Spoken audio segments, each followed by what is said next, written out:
I'm not surprised they did it, but the fact that the after the credits scene in this week's episode was our boy coming back from what was appearing to be the dead, but no one was truly believing he would die. I was expecting him to be shrugged off. I was expecting him to basically be ignored and his dreams would be crushed, but I wasn't expecting him to just look in and his response would be they're multiplying at the face of Mitsuba basically joining their crew, and now he's even more pushed to the side than he already was, having Tsukasa get all the attention where he would be ignored. This boy can't catch a break, and I kind of love it for that. It's one of those painful realities where you realize he's going to be a character who is just there to get punched, and I kind of love it just for that reason. Now, this week's episode went in a pretty dramatic direction, which isn't surprising after having all the insanity that we witnessed with episode 10 last week. But I have to say, I wasn't expecting to see a wonder of the school have his heart not only ripped out and see all that, no censorship there, literally a heart in your hand,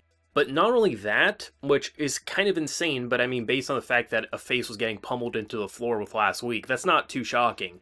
The shocking thing is his power has been transferred to Mitsuba in such a horrifying fashion where literally he forced him to eat his heart, and it was disgusting, it was painful, the kid was scared, and now he is a wonder.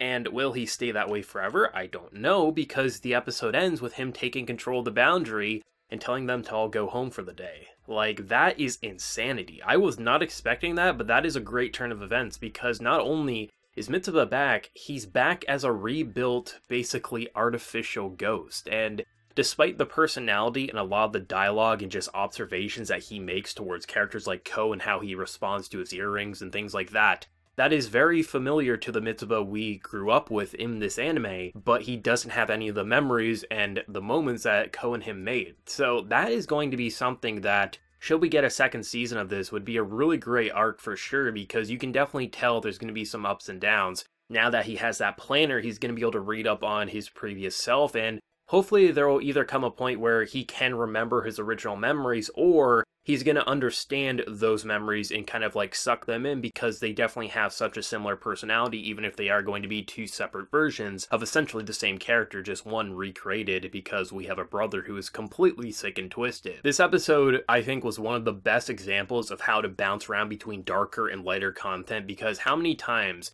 would we look at something that felt horrifying, as if this brother needs to be put down? If there's any ghost that needs to be removed from the equation, it's him. This person has no chill, and then a second later they would present him as being cute and adorable, and it would be so easy to forget the horrifying things he did just minutes prior. This show, it definitely is an example of how to balance the two sides exceptionally well, because there's nothing specifically about how they're designing it that is all that different than a lot of anime that try to walk that thin line of dramatic and fun within matters of seconds, if not minutes, from each other. But this show is doing it great, and I think it's because of how the characters are designed to be. Like, when they're not fighting, when they're not being serious, pretty much all of them, they just have this really great banter, whether they're an enemy of each other, or there's someone who really just enjoys each other's company. The banter in itself is amazing, so even when you look at the brothers and how there's this hostility slash weird warped love, the banter between them, if they're not trying to slit each other's throats,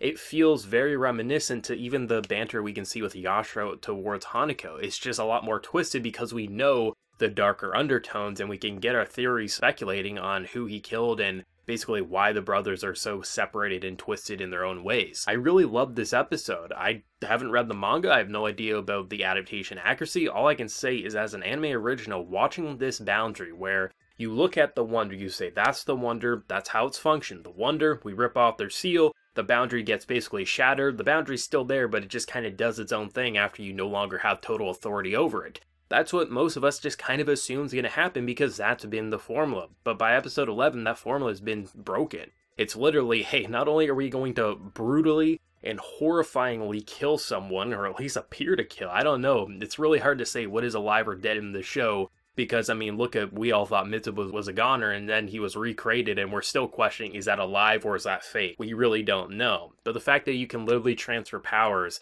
it's just like, that's a whole realm of possibilities, whether they explore that again in the future with a different character, or if that's just going to be a specific Mitsuba style thing either way, it's going to be great to see where they're going to take it. The episode literally kicks off with having our girl say she's 4 out of 10. This girl cannot catch any slack between characters literally insulting her ankle size to making her just upset with the names and what they compare her to. Similar to having a character literally just get pushed around as he loves a girl and basically gets replaced by either Tsukasa or Mitsuba. It just feels like you want to hate the insult, but at the same time you're kind of glad it's there. And I love this girl, I love her addition, and I feel so bad for her at times, but at other times I'm just laughing and I feel like I apologize, Yashiro, but at the same time, without this level of insult, I feel like the anime would lose some quality. And it's a good thing that it's not just one specific character. It definitely feels like the insults and the trolling kind of get spread around. So it doesn't feel like just one character is a punching bag. There definitely is a few different ones in this show. But it is nice to see that Mitsuba, despite being recreated and losing the memories and the moments that we made with him with his original arc when he got introduced, it is nice to see that the personality definitely is still there, and you can see the potential, especially if he reads into that book, especially if he starts making his own decisions, and the fact that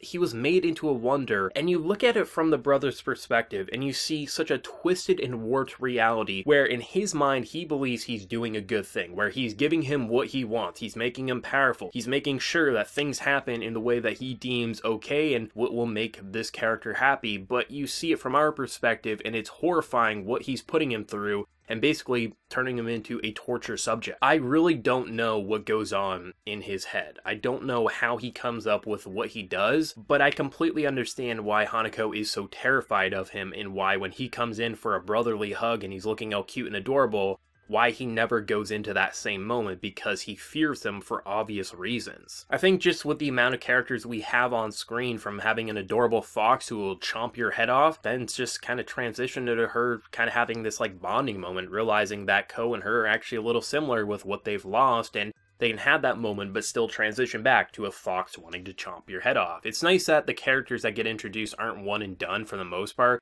It definitely feels like the wonders that we experience, they get to be relevant unless your heart gets ripped out, I suppose, or something like that. I just can't believe that still happened. That's just a shocker to me. I mean, getting your face like pummeled into the floor is one thing, but just like that verbal and just physical abuse, holy shit. Insult to injury, not only are you killing him, you're literally giving his power to another person that you made. Like, that is just some king level torture right there.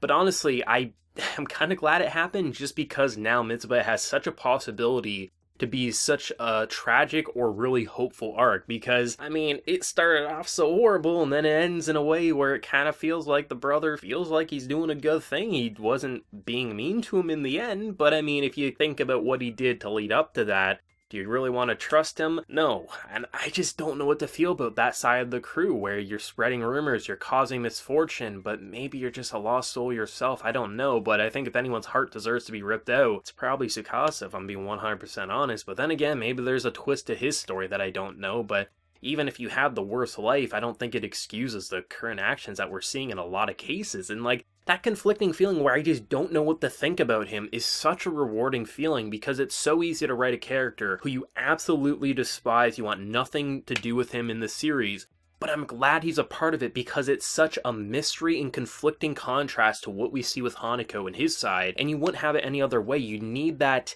pain, you need that torture, and you need that, why is it feeling so comfy when we know this is a lunatic? It's really, really solid. I mean, this was probably my favorite wonder that we've seen in the school to date, because in terms of like visual appeal, it wasn't my absolute favorite. It'd probably be my second favorite. I still love seeing the scissors and just the mannequins and things like that. I thought that was a great wonder. It's really interesting to see what it looks like now that she's basically not going crazy with her rumor change. But in terms of just what it did for the narrative, it was definitely the most memorable wonder. I mean, when you can rip out and do such brutal, but then kind of optimistic things with it, why wouldn't I love that? And the fact that we had moments surrounding Yashiro where it looked like her face was going to get planted into the ground in such a WWE not fake fashion, I was like, this boy needs to die. And then he's like, no, I need to be nice to girls, so he just knocks her out. This dude is twisted. I just don't understand how you get that way. And it's a really fun feeling. Like, Toilet Bound Hanako-kun has really shaped out to be an exceptional show that has tons of dramatic elements. I mean, if you compare the amount of dramatic we had in the beginning to now, it's literally night and day. but it still finds ways to be comfy and fun and introduce so much great banter and slice of life moments that it just feels like such a grab bag of ideas that should fail in theory, but seeing it in execution, the way the colorful visuals pop and you can switch from chibi to just super serious and demonic animation to just the way these relationships are being formed. Even on the antagonist side here, you're like, you want to hate, but you kind of want to see where they're going to go all at the same time. It really does show how great the writing's been, at least for me as an anime original. I'm definitely loving this, and I can't wait to see how it's going to wrap up next week, and hopefully we get that second season in the future, but only time will tell. But as always, let me know your thoughts and opinions, be it for manga readers, anime originals, down in the comment section below. Whatever you feel and let me know. Be sure to like the video if you did enjoy, and remember to hit that subscribe button if you happen to be new around here. So until next time, everyone, please take care and have a good one.